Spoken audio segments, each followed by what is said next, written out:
Rebâtir le temple? Oui. Mais quel temple? À l'écoute d'une prédication, il m'est venu une pensée. Quel est donc ce temple qui doit être rebâti? Comment et avec quels matériaux le rebâtir? Israël et son peuple veulent rebâtir un temple sur les fondements antiques. Mais un temple étranger est déjà à sa place. Les chrétiens, ou du moins certains chrétiens, veulent bâtir ou rebâtir leur temple-église sur le fondement de la Bible et des apôtres. Mais est-ce vraiment ces temples-là qu'il faudrait aujourd'hui rebâtir? N'y a-t-il pas un autre temple à rebâtir? Mais avant de rebâtir, il nous faut connaître les raisons, les causes, et qui est à l'origine de la destruction. Lorsque nous écoutons ou regardons les informations, on apprend qu'ici ou là, une maison, un immeuble s'est effondré, provoquant parfois la mort de ses habitants. Quelles en sont les causes? Et on entend souvent dire l'abandon, la vétusté, les défauts d'entretien, etc. Mais revenons au temple de Jérusalem. La destruction. Deuxième livre des Chroniques, chapitre 36, versets 17 à 21. Première cause, la désobéissance. Après un réveil au temps du roi Josias, et après sa mort, ses successeurs vont se détourner d'Yahvé Adonai, l'abandonnant pour se tourner vers des dieux étrangers. Deuxième cause, l'abandon. Délaissé des hommes, le temple sera détruit par les Babyloniens. Ainsi, le temple détruit, la relation entre le peuple hébreu et Yahvé Adonai sera rompue. La reconstruction du temple. Livre d'Esdras. Première étape, crier à Yahvé Adonai. Yahvé Adonai entend les cris de son peuple en déportation. Deuxième étape, le retour.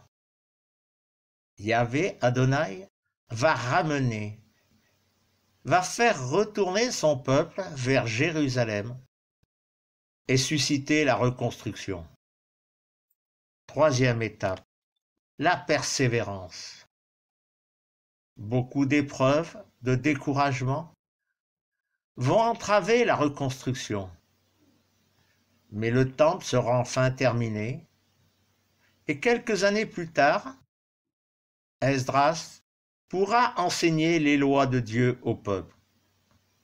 Le lien entre le peuple et Yahvé Adonai est renoué. Si durant un temps, le peuple eut l'impression d'être abandonné, il n'en fut rien. Et il en est de même encore aujourd'hui pour les enfants d'Élohim. Nous pouvons voir que la reconstruction des murailles de Jérusalem se fit bien des années plus tard, et cela nous montre quelque chose. Livre de Néhémie.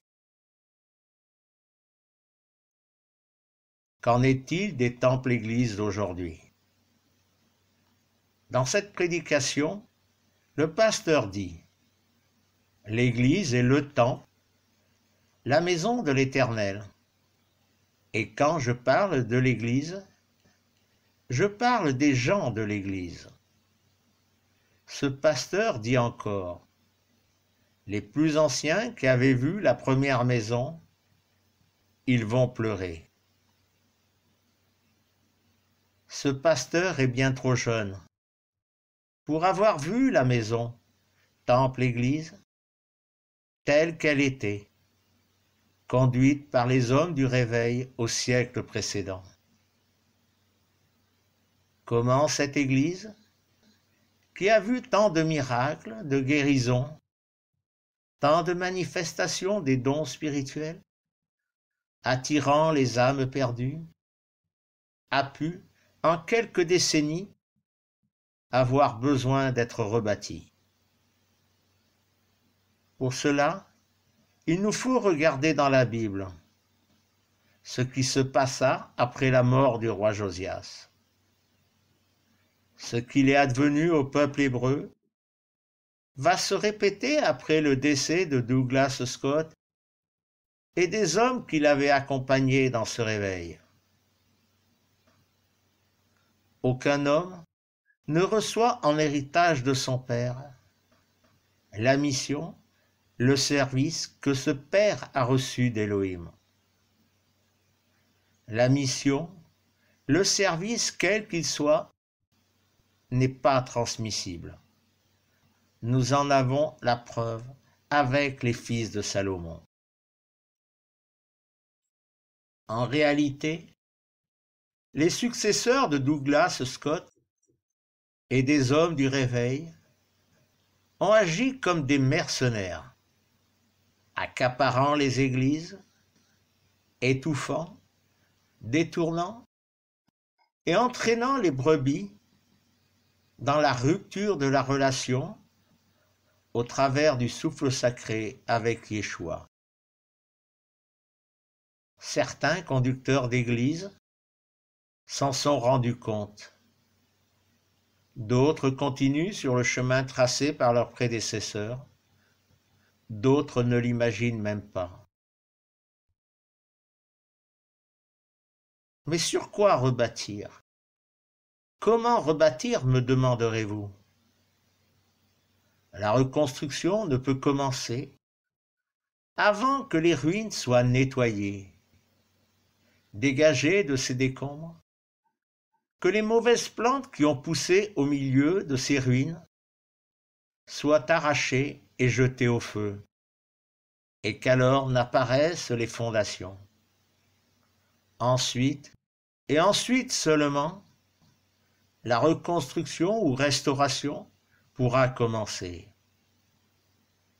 Mais pour cela, il faudra un architecte, un maître d'œuvre qui dirigera les ouvriers. C'est lui qui les établira à chaque tâche. Alors et alors seulement, ces communautés seront relevées. Avant cela, il y a d'autres sanctuaires, temples-maisons à restaurer. Lisons dans le premier livre aux Corinthiens, chapitre 3 et les versets 16 et 17. Ne le savez-vous pas? Vous êtes le sanctuaire d'Élohim, et le souffle d'Élohim habite en vous. Qui détruit le sanctuaire d'Élohim sera détruit par Élohim. Oui, le sanctuaire d'Élohim est sacré, et c'est vous. Lisons également, toujours dans le premier livre aux Corinthiens, chapitre 6, les versets 19 et 20. Ou bien ne savez-vous pas que votre corps est le sanctuaire du souffle sacré qui est en vous? Vous l'avez reçu d'Élohim? Vous n'êtes donc plus à vous-même. Oui, vous avez été acheté à un prix. Aussi, glorifiez Élohim dans votre corps. Nombreux sont les chrétiens qui ne le réalisent pas, mais leur relation avec Yeshua, par le souffle sacré, a été brisée, coupée par les ministères, et en particulier le ministère pastoral, pasteur. Relisez Jérémie, chapitre 31, verset 34. Ils n'enseigneront plus encore l'homme son compagnon, l'homme son frère, pour dire pénétrer Yahvé Adonai. Oui, tous me pénétreront, depuis leurs petits jusqu'à leurs grands, harangue de Yahvé Adonai. Oui, je pardonnerai leurs torts et leurs fautes, je ne m'en souviendrai plus. Et dans le livre aux Hébreux, chapitre 8, versets 10 et 11, voici le pacte que je trancherai avec la maison d'Israël après ces jours, harangue de Yahvé Adonai, en donnant mes Torahs dans leur intelligence. Je les écrirai sur leur cœur. Je serai à eux pour Elohim, et ils seront à moi pour peuple. Ils n'auront plus à enseigner, chacun son concitoyen, chacun son frère, en disant « Pénètre Yahvé Adonai », parce que tous me pénétreront, du plus petit au plus grand d'entre eux. Croyez-vous que cette promesse a été faite seulement au peuple hébreu? Non, mais pour tous ceux qui ont lavé leurs vêtements dans le sang de l'agneau, Yeshua, le Fils d'Élohim. Faut-il rappeler sans cesse ce verset? Évangile de Jean, chapitre 14, versets 25 et 26. Cela, je vous l'ai dit pendant que je demeurais avec vous. Mais le réconfort, le souffle sacré, que le Père envoie en mon nom, celui-là vous enseignera tout. Il vous rappellera ce que moi je vous ai dit. Et encore, Évangile de Jean, chapitre 16, versets 13 à 15. Mais quand celui-ci viendra, lui, le souffle de vérité, il vous fera cheminer dans la vérité tout entière. Il ne parlera pas de lui-même, mais tout ce qu'il aura entendu, il le dira. Et ce qui vient, il vous l'annoncera. Celui-là me glorifiera. Ce qui est à moi, il le recevra et vous l'annoncera. Tout ce qui est au Père est à moi. Aussi, je vous dis, ce qui est à moi, il le recevra et vous l'annoncera. Frères et sœurs en Yeshua, pour rebâtir cette communauté ici-bas, afin de recevoir de Yeshua, il est nécessaire de restaurer ce lien, le souffle sacré, car lui seul peut restaurer ce sanctuaire. Est-ce que nous devons restaurer la communauté Église de Yeshua? Relisons donc dans l'Évangile de Matthieu, chapitre 16, verset 18. Mais moi-même je te dis, tu es Pétros, Pierre, et sur cette pierre, Pétra, je bâtirai ma communauté. Les portes du Séol ne seront pas plus fortes qu'elle. Relisons avec une extrême attention ces 4 mots. Je bâtirai ma communauté. Faisons attention. Qu'est-il écrit dans l'Évangile de Jean, chapitre 13, verset 16? Amen, amen, je vous dis, le cerf n'est pas plus grand que son Adon. L'envoyé n'est pas plus grand que celui qui l'envoie.